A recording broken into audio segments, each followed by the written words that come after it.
क्या कोई सुन रहा है? मेरी आवाज, मुझे बचाओ। मैं जंगल का राजा शेर यहाँ लटका हुआ हूँ। नीचे नुकीले पत्थर हैं और लोहे के डंडे हैं। अगर मैं इन पर गिरा तो मैं तो मर ही जाऊंगा। बचाओ मुझे, कोई तो बचाओ। क्या कोई मेरी आवाज सुन रहा है? अरे, ये तो जंगल के राजा शेर की आवाज है। और लगता है ये तो इस टूटे हुए पत्थर के पुल से लटक गए हैं। अब तो उनको बचाना पड़ेगा, वरना इस जंगल को अब कौन संभालेगा। अगर उन्हें कुछ हो गया तो फिर इस जंगल में दूसरा शेर आ जाएगा और वह फिर हमारे जंगल पर, हम सभी जानवरों पर राज करेगा। लेकिन मैं तो 100% विश्वास के साथ कह सकता हूँ कि इस जंगल में अगर मेरे महाराज के अलावा और कोई महाराज आया तो वह उन जैसा नेक और अच्छा नहीं होगा। यह बहुत ही दयालु और महान राजा है। फिर हिरण शेर के पास पहुंचा और उसने शेर को विश्वास भरे शब्दों में कहा, अरे महाराज, मैं आपके जंगल का हिरण हूँ। आप चिंता मत कीजिए, मैं आपको बचा लूंगा। आप बस कुछ समय और पत्थर को अच्छे से पकड़े रहो। मैं आपको बचाने के लिए कुछ ना कुछ जरूर करता हूँ। आप बस हिम्मत नहीं हारना। महाराज, मैं अभी आपके लिए कुछ लेकर आता हूँ जिससे आप ऊपर आ जाओगे। आप बस हिम्मत मत हारना महाराज। हमें आपकी बहुत जरूरत है और इस जंगल को आपकी बहुत जरूरत है। फिर हिरण जल्दी से शेर को बचाने के लिए कुछ ना कुछ व्यवस्था करने के लिए चला गया। अरे चलो, कोई तो आया जान बचाने के लिए। लेकिन ये हिरण मुझे कैसे बचाएगा? ये मुझे दिलासा दिलाकर तो चला गया है, लेकिन अब मैं ऐसे इस पुल पर कब तक लटका रहूंगा? काश कोई हाथी आ जाए, तभी मेरी जान बच सकती है। शेर तो हाथी के बारे में सोच रहा था। तभी हिरण सच में हाथी को लेकर वहां आ गया और फिर हाथी ने अपनी सूंड से शेर को पुल पर चढ़ा लिया और शेर की जान बचा ली। फिर दोनों पुल से नीचे आ गए। अरे हाथी दादा, तुम्हारा बहुत बहुत धन्यवाद जो तुमने मेरी जान बचा ली। और हिरण भैया, तुम्हारा भी बहुत बहुत धन्यवाद। तुम्हारा एहसान मैं कैसे चुकाऊंगा? आज अगर तुम टाइम पर नहीं आते तब तो मैं इस पुल से नीचे गिर ही जाता, और नीचे नुकीले पत्थर और लोहे की छड़ें हैं, तो उनसे मेरी जान जाना निश्चित था। इसलिए तुम दोनों का बहुत बहुत धन्यवाद। अगर कभी मुझे एहसान चुकाने का मौका मिले तो तुम दोनों मुझे ये मौका जरूर देना। कभी भी मेरी जरूरत पड़े तो बिना कुछ सोचे समझे मुझसे मदद मांग सकते हो।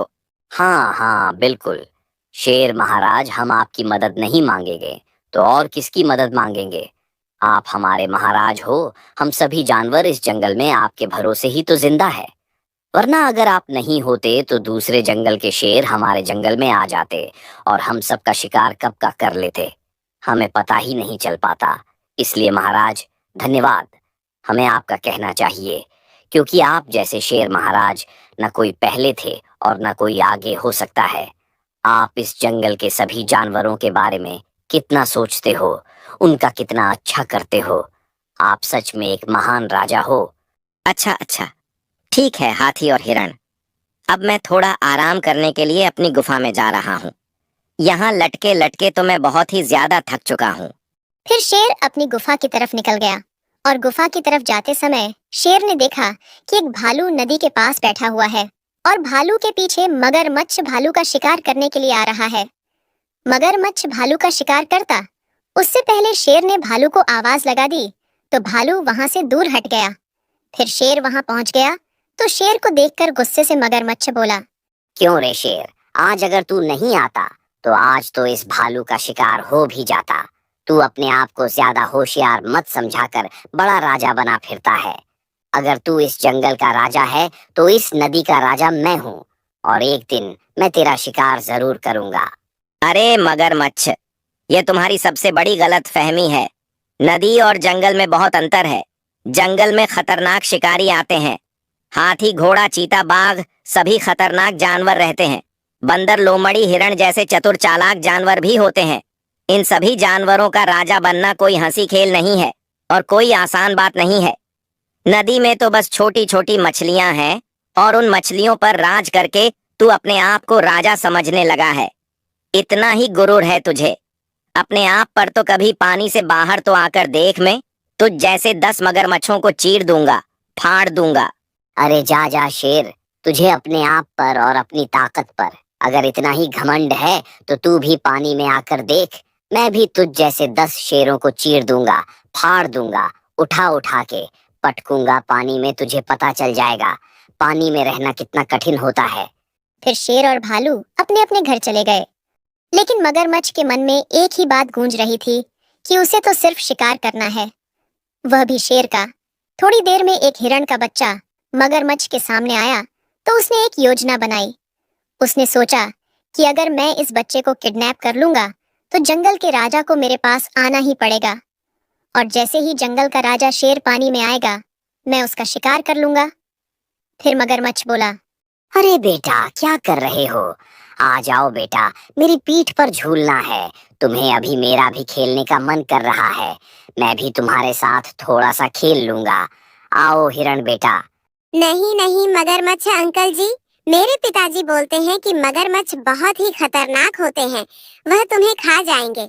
उनके पास कभी मत जाना, इसलिए मैं नहीं आ सकता हूँ। लेकिन मेरा झूलने का मन तो कर रहा है अंकल जी, लेकिन मैं क्या कर सकता हूँ? अगर मैं झूला तो मेरे पापा मुझे मारेंगे। अरे बेटा, ऐसा कुछ नहीं है। तुम्हारे पापा तुम्हें कुछ नहीं बोलेंगे, क्योंकि उनको पता ही नहीं चलेगा। तुम आओ और मेरी पीठ पर थोड़ा सा झूल लो। मेरी पीठ में थोड़ी सी खुजली हो रही है, तुम्हारे बैठने से वह भी मिट जाएगी। आओ बेटा, थोड़ा सा झूल लो, बस फिर तुम अपने घर चले जाना। मैं तुम्हें कुछ नहीं करूँगा। अच्छा ठीक है अंकल जी, लेकिन मुझे ज्यादा दूर नहीं ले जाना। मुझे ज्यादा गहराई से डर लगता है। आप मुझे थोड़ा सा झुला दो और बस फिर मैं अपने घर चला जाऊंगा। फिर मगरमच्छ ने हिरण के छोटे बच्चे को अपनी पीठ पर बैठाया और गहरे पानी में पेड़ पर बैठा दिया। हिरण के बच्चे को लगा कि मगरमच्छ उससे मजाक कर रहा है और वह उसे थोड़ी देर में पेड़ पर से उतार लेगा। अंकल जी, अब मजाक नहीं करो, मुझे पेड़ पर से नीचे उतारो। मुझे अपने घर जाना है और मुझे बहुत डर लग रहा है। मैं अपने घर जाना चाहता हूँ। मेरे पिताजी बहुत गुस्सा होंगे। अंकल जी, मुझे पेड़ पर से उतारो। अरे बेटा, मैं तुझे छोड़ दूंगा। अगर तेरे घर वाले और तेरा राजा शेर चाहेगा तो उसके बदले शेर को अपनी जान देनी पड़ेगी।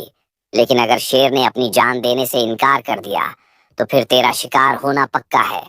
तब तक शेर पानी में नहीं आएगा, तेरी जान नहीं बच सकती है। और बस शेर का आने का इंतजार 3 दिन होगा। उसके बाद मैं कोई दूसरी चाल खेलूंगा। तुझ पर ही टाइम वेस्ट नहीं कर सकता हूँ मैं बेटा। अरे भालू भैया, मेरा बेटा बहुत टाइम से नहीं मिल रहा है। आपने देखा क्या? मैं तो उसको दिन भर से ढूंढ रहा हूँ, लेकिन मुझे तो अभी तक नहीं मिला है। पता नहीं भैया कहाँ गया है। मैं तो सुबह से ही परेशान हो रहा हूँ। नहीं नहीं हिरन, मैंने तो कहीं नहीं देखा है। बस मैं चल रहा था तो मुझे दूसरे रास्ते में ऐसा लगा। कैसे? तुम्हारा हिरन नदी के पास वाले रास्ते में जा रहा हो, शायद वही जाकर देखो भैया। लेकिन तुम अपने बेटे को समझाते नहीं हो। क्या नदी के पास नहीं जाया करें? क्योंकि भैया, नदी में कितना खतरनाक मगरमच्छ रहता है, तुम्हें तो पता ही है। और आजकल तो मगरमच्छ और शेर की थोड़ी अनबन चल रही है, जिससे वह शेर की एक भी बात नहीं मानता है और वहां पर मौका देखे रहता है कि जंगल का कोई जानवर तो देखे जिसका वह शिकार कर सके। और भैया, तुम हो कि अपने बेटे को समझाते ही नहीं है। अरे भैया, क्या करूं मैं? मैंने तो बहुत समझाया है उसको, लेकिन वह मेरी बात ही नहीं मानता है। मैंने उसको 1000 बार कहा है कि बेटा, तुम जंगल में चाहे जहां जाओ, हमें कोई दिक्कत नहीं है, लेकिन तुम नदी के पास खेलने के लिए नहीं जाया करो, क्योंकि नदी के पास खतरनाक मगरमच्छ रहता है। लेकिन भालू भैया, मेरा बेटा ऐसा है कि वह सबकी बातों में आ जाता है और कभी भी मेरी बात नहीं मानता है। चलो ठीक है भैया, अब मैं उसको देखने जा रहा हूँ। कहीं वह मगरमच्छ की बातों में ना आ जाए और इससे पहले कोई अनहोनी हो जाए। मुझे उसको ढूंढना ही होगा। हाँ हिरन भैया, तुम उसको अच्छे से समझा देना, वरना एक काम करना, अब तुम इस बार उसको मेरे पास लाना। मैं उसको अच्छे से समझा दूंगा। ठीक है, अब जल्दी जाओ, देरी नहीं करो। फिर हिरण अपने बच्चे को जंगल में इधर उधर ढूंढने लगा, लेकिन हिरण के मन में तो यही बात चल रही थी कि शायद वह नदी के पास ही गया है। तो फिर हिरण नदी के पास पहुंचा। तभी उसे नदी में सामने मगरमच्छ दिख गया। अरे मगरमच्छ भैया, तुमने कहीं मेरे बेटे को देखा है? अगर देखा हो तो बता दो भैया। मैं सुबह से उसे ढूंढ रहा हूँ और बहुत परेशान हो गया हूँ। मुझे तो कहीं भी नहीं मिल रहा है। सुनो हिरन, मेरी बात ध्यान से सुनना। तुम्हारा बेटा मेरे पास ही है और सुरक्षित है, लेकिन कब तक सुरक्षित रहेगा मैं इसकी कोई गारंटी नहीं ले सकता हूँ, क्योंकि हिरण भैया, मुझे शेर का शिकार करना है, और शेर का शिकार इतनी आसानी से तो हो ही नहीं सकता है। मुझे यह भी अच्छे से पता है, इसलिए मैंने तुम्हारे बेटे को किडनैप कर लिया है। और अगर तुम अपने बेटे की जान की सलामती चाहते हो तो तुम उस शेर से कह दो कि वह पानी में आकर मेरा मुकाबला करे, तभी मैं उसको अपनी कैद से आजाद करूंगा। और इसके लिए मैं तुम्हें 3 दिन का समय भी देता हूँ। अगर 3 दिन के अंदर अंदर शेर पानी में नहीं आया तो तीसरे दिन तुम्हारे बेटे का शिकार हो जाएगा। अब देखो भैया, सीधी बात यह है कि मुझे शेर का शिकार तो करना ही है। अगर ये चाल काम नहीं करेगी तो मैं कोई अगली चाल चलूंगा, लेकिन मैं जल्दी से जल्दी उस घमंडी शेर का शिकार करके ही रहूंगा। अरे मगरमच्छ भैया, मेरे बेटे को माफ कर दो, मुझे माफ कर दो। अगर मेरी कोई गलती हुई हो तो मैं तुम्हारे हाथ जोड़ता हूँ। भैया, मेरे बेटे को छोड़ दो। भैया, हमने तुम्हारा क्या बिगाड़ा? देखो, मैं तुम्हारा राजा शेर नहीं हूँ, मैं एक मगरमच्छ हूँ, और मुझसे दया की उम्मीद तो बिल्कुल नहीं करो। तुम्हारा टाइम अभी से स्टार्ट हो गया है। 3 दिन का टाइम है, तुम्हारे पास अपना टाइम बर्बाद नहीं करो और जल्दी यहाँ से जाओ, शेर को लेकर आओ। फिर हिरण बहुत टेंशन में हो गया और ऐसे ही उसे टेंशन में सोचते सोचते 2 दिन हो गए, लेकिन उसने शेर से एक शब्द नहीं कहा। फिर एक दिन लोमड़ी और शेर शेर की गुफा में बैठे हुए थे।